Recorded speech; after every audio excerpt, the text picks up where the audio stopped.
नमस्कार दोस्तों, मैं कैलाश आप सभी का आपके अपने YouTube channel GS with Kailash sir में स्वागत करता हूं। हम यहाँ जो सीरीज़ डिस्कस कर रहे हैं, आज इसका सेकंड चैप्टर है। लेखपाल वीडियो परीक्षा तथा अन्य भर्ती परीक्षाओं के लिए ये सीरीज़ काफ़ी प्रभावी है और ये सीरीज़ आपके लिए डेली शाम को 6 बजे लाई जाती है। जिस किसी ने अभी तक चैनल को सब्सक्राइब नहीं किया है, एक बार चैनल को सब्सक्राइब कर देंगे और वीडियो को लाइक कर देंगे। चलिए बढ़ते हैं आज के क्वेश्चन की तरफ। इनमें से कौन सा भौतिक राशि का मूल मात्रक सुमेलित नहीं है? हम जानते हैं जो भौतिक राशियां हैं, इनमें से मूल मात्रक पूछा गया है तो मूल राशियों की संख्या कितनी होती है? मूल राशियों की संख्या हो जाती है 7।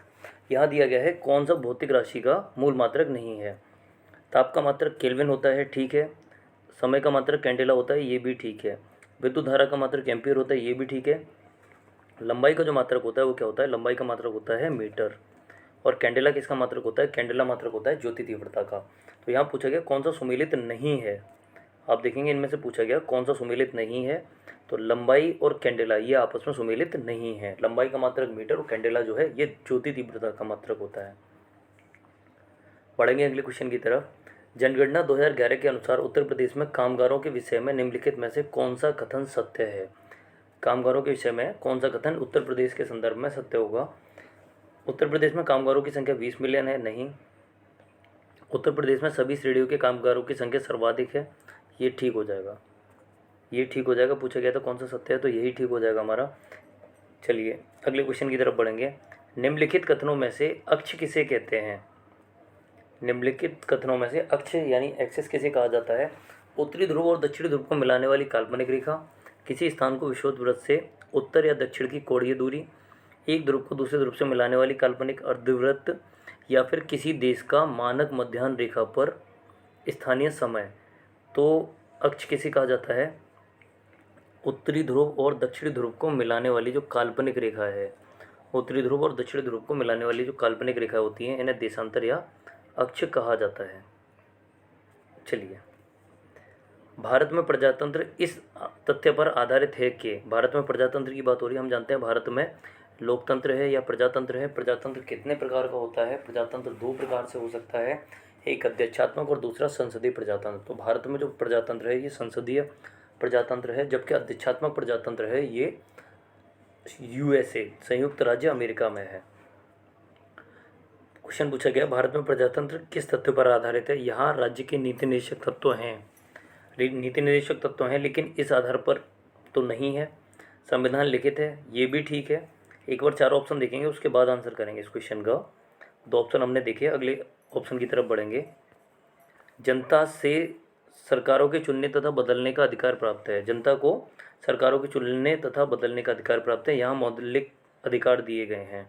तो हम जानते हैं क्वेश्चन जो पूछा गया था भारत में प्रजातंत्र इस तथ्य पर आधारित है, और सबसे सही आंसर क्या हो जाएगा? सी। जैसे अब्राहम लिंकन के द्वारा परिभाषा दी गई है, प्रजातंत्र प्रजा का, प्रजा के लिए, प्रजा द्वारा शासन होता है। तो यहाँ जनता को सरकारों के चुनने तथा बदलने का अधिकार प्राप्त होता है। आंसर क्या होगा? सी।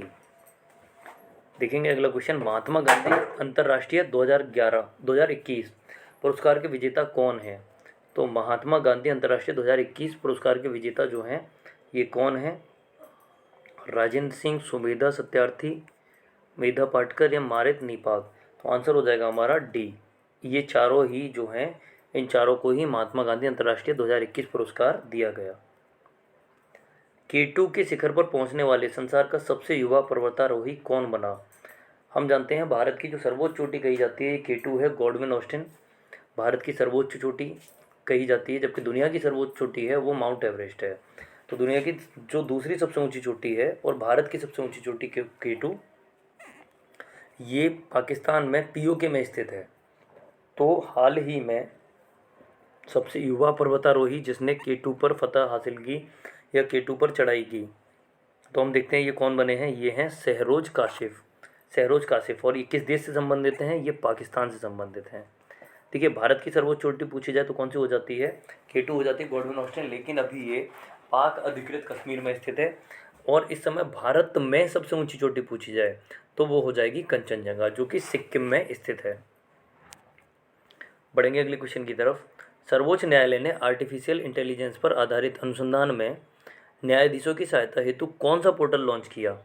तो हम जानते हैं जो सर्वोच्च न्यायालय है जिसका उल्लेख आपके संविधान के भाग 5 में किया गया है अनुच्छेद 124 से 147 तक, तो सर्वोच्च न्यायालय ने आर्टिफिशियल इंटेलिजेंस पर आधारित अनुसंधान में न्यायाधीशों की सहायता हेतु कौन सा पोर्टल लॉन्च किया?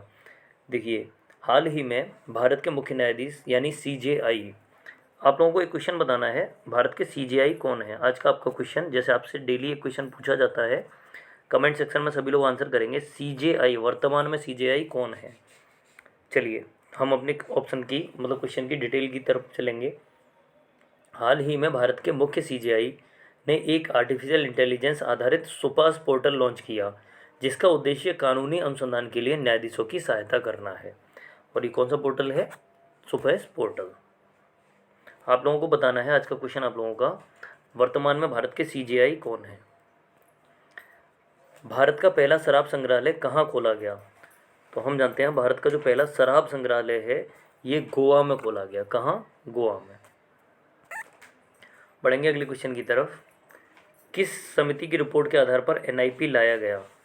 तो एनआईपी जो कि नेशनल इंफ्रास्ट्रक्चर पाइपलाइन होता है, ये किस समिति की रिपोर्ट पर लाया गया? तो ये लाया गया अतानु चक्रवर्ती की रिपोर्ट के आधार पर।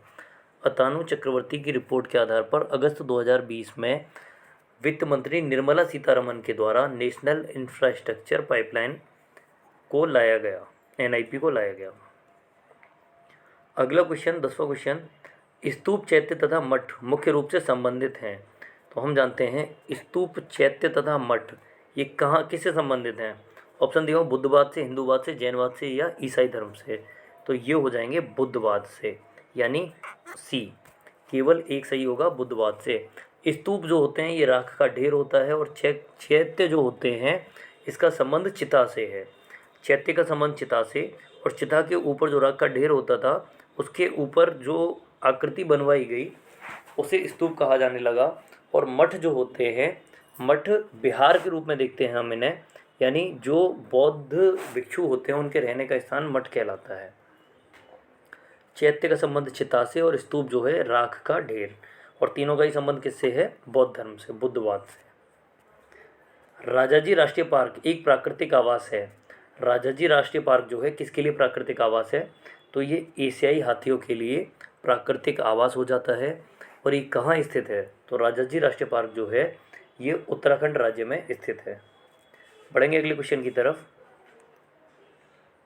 1857 में भारत में हुए विद्रोह के एक नेता तात्या टोपे का मूल नाम क्या था? देखिए, तात्या टोपे के द्वारा जो 1857 का विद्रोह में हिस्सा लिया गया, कहाँ से लिया गया? तो इन्होंने कानपुर से विद्रोह का नेतृत्व किया, या फिर कहेंगे विद्रोह में नाना साहेब का साथ दिया, जो कि नाना साहेब थे ये बाजीराव द्वितीय के दत्तक पुत्र थे। और इनका वास्तविक नाम क्या था? तात्या टोपे का जो वास्तविक नाम था रामचंद्र पांडुरंग। महात्मा गांधी ने अपना जन भाषण भारत में कहाँ दिया? तो महात्मा गांधी ने भारत में अपना पहला जन भाषण जो दिया, कहाँ दिया? वाराणसी में। बढ़ेंगे अगले क्वेश्चन की तरफ। झंडा गीत किसने लिखा? झंडा गीत जो है ये किसके द्वारा लिखा गया? झंडा गीत क्या है सबसे पहले ये जान लेते हैं। विजय विश्व तिरंगा प्यारा, झंडा ऊंचा रहे हमारा, ये वाला जो गीत है विजय विश्व तिरंगा प्यारा, ये झंडा गीत के रूप में जाना जाता है। और इसके रचयिता कौन हैं? तो इसका आंसर हो जाएगा श्यामलाल गुप्त। श्यामलाल गुप्त जो हैं इसके झंडा गीत के रचयिता हैं। इनमें से कौन सुमेलित नहीं है? सिलिका बालू प्रयागराज सही है। बलुआ पत्थर मिर्ज़ापुर ये भी ठीक हो जाता है। कोयला सोनभद्र ये भी ठीक हो जाता है। इसके बाद देखते हैं यूरेनियम झांसी। तो यूरेनियम जो है ये झांसी में न होकर कहाँ होता है? ये झांसी में न होकर ये होता है ललितपुर में, ललितपुर। तो इस प्रकार हम देखेंगे कौन सा सुमेलित नहीं है, तो डी सुमेलित नहीं है। बढ़ते हैं अगले क्वेश्चन की तरफ। उत्तर प्रदेश औद्योगिक विकास निगम स्थापित है। तो उत्तर प्रदेश औद्योगिक विकास निगम जो है ये कहाँ स्थापित है? ये आपके कानपुर जिले में स्थापित है। उत्तर प्रदेश में प्रमुख वाणिज्यिक उपज क्या है? उत्तर प्रदेश की प्रमुख वाणिज्यिक उपज सरसों, जूट, कपास या गन्ना। आंसर होगा सी गन्ना। अगले क्वेश्चंस को देखेंगे। सैडलर आयोग किससे संबंधित है? चलिए, सैडलर आयोग किससे संबंधित है? सैडलर आयोग कब आया? तो हम देखते हैं सैडलर आयोग जो है 1917 से 19 के बीच में आया। 1917 से 19 इसका टाइम हो जाता है। 1917 से 19 सैडलर आयोग ने विश्वविद्यालय शिक्षा में कुछ संरचनात्मक बदलाव हेतु सुझाव दिए और उच्चतर माध्यमिक शिक्षा के पश्चात स्नातक के लिए त्रिवर्षीय शिक्षा की वकालत की। तो इन्होंने स्नातक के लिए त्रिवर्षीय शिक्षा की वकालत की थी। आयोग ने महिला शिक्षा, अनुप्रयुक्त विज्ञान एवं तकनीकी शिक्षा और अध्यापकों के प्रशिक्षण पर भी बल दिया। तो हम देख सकते हैं जो 1917 से 1920 के बीच में जो सैडलर आयोग आया 1917 से 1919 के बीच में, इसका संबंध किससे है? शिक्षा से। और इसने क्या किया? तो इसके द्वारा 3 वर्षीय स्नातक शिक्षा की वकालत की गई। उच्चतर माध्यमिक शिक्षा के पश्चात स्नातक के लिए त्रिवर्षीय शिक्षा की वकालत। बढ़ेंगे अगले क्वेश्चन की तरफ। सर्वाधिक जैव विविधता निम्नलिखित में से कहाँ पाई जाती है? 4 ऑप्शन दिए हुए हैं आपके सामने। शीतोष्ण वनों में, उष्णकटिबंधीय वर्षा वनों में, शंकुधारी वनों में, टुंड्रा क्षेत्रों में। तो सर्वाधिक जैव विविधता जो पाई जाती है ये कहाँ पाई जाती है? उष्णकटिबंधीय वर्षा वनों में। डिजिटल कंप्यूटर किस सिद्धांत पर कार्य करता है? तो डिजिटल कंप्यूटर जो है ये किस सिद्धांत पर कार्य करता है? गणना के सिद्धांत पर। गणना के सिद्धांत पर। बढ़ेंगे अगले क्वेश्चन की तरफ। रासायनिक ऊर्जा को विद्युत ऊर्जा में परिवर्तित करता है। तो रासायनिक ऊर्जा को विद्युत ऊर्जा में जो है बैटरी के द्वारा परिवर्तित किया जाता है। न्याग्रा प्रपात किस देश में स्थित है? न्याग्रा जलप्रपात जो है हम पिछली एसटी में इसे देख चुके हैं, डिस्कस कर चुके हैं। ये यूएसए में स्थित है। ये यूएसए और कनाडा की सीमा पर ईरी और ओंटारियो झील के बीच में स्थित है। तो कहाँ हो जाएगा? यूएसए और कनाडा की सीमा पर ईरी और ओंटारियो झील के बीच वाले क्षेत्र में नायग्रा जो फॉल है ये स्थित है न्याग्रा नदी पर। चलिए, 5वीं पंचवर्षीय योजना का मूल उद्देश्य क्या था? तो 5वीं पंचवर्षीय योजना का जो समय था ये 1974 से 1979 था, लेकिन ये 1 वर्ष पहले ख़त्म कर दी गई। तो ये ऐसी पंचवर्षीय योजना है जो 1 वर्ष पहले ख़त्म कर दी गई। टाइम पीरियड क्या हो जाएगा? 1974 से 78 इसका टाइम पीरियड हो जाएगा। 1974 से 1978। 5वीं पंचवर्षीय योजना का मूल उद्देश्य क्या था? इसका मूल उद्देश्य था गरीबी हटाओ। आईसीसी पुरुष T20 विश्व कप 2021 के संबंध में कौन सा कथन सही है? आईसीसी पुरुष T20 विश्व कप 2021 के संबंध में कौन सा कथन जो है वो सही हो जाएगा? ऑस्ट्रेलिया ने न्यूजीलैंड को हराकर पहली बार T20 विश्व कप जीता। ये फैक्ट कैसा हो जाएगा? ये फैक्ट ठीक हो जाएगा। न्यूजीलैंड को हराकर T20 विश्व कप जीता। प्लेयर ऑफ द टूर्नामेंट के रूप में डेविड वार्नर को चुना गया। ये फैक्ट भी कैसा हो जाएगा? ठीक हो जाएगा। तो इस प्रकार से हम देखेंगे इस क्वेश्चन का आंसर क्या हो जाएगा? दोनों कथन सत्य हैं, यानी ऑप्शन डी। भारतीय संविधान के किस अनुच्छेद में अल्पसंख्यकों के हितों के संरक्षण की व्यवस्था है? तो हम जानते हैं भारतीय संविधान के अनुच्छेद ये मौलिक अधिकारों के अंतर्गत आ जाता है, मौलिक अधिकारों में। और ये कौन सा अनुच्छेद होता है? तो अनुच्छेद 29 जो आर्टिकल 29 है, इसके द्वारा अल्पसंख्यकों के हितों के संरक्षण की बात कही गई है। अनुच्छेद 32 में संवैधानिक उपचारों का अधिकार है, जिसे डॉक्टर BR अम्बेडकर के द्वारा संविधान की आत्मा बताया गया। अनुच्छेद 40 जो है इसमें ग्राम पंचायतों के गठन का प्रावधान किया गया है। और अनुच्छेद 19 अब व्यक्ति की आज़ादी से संबंधित है।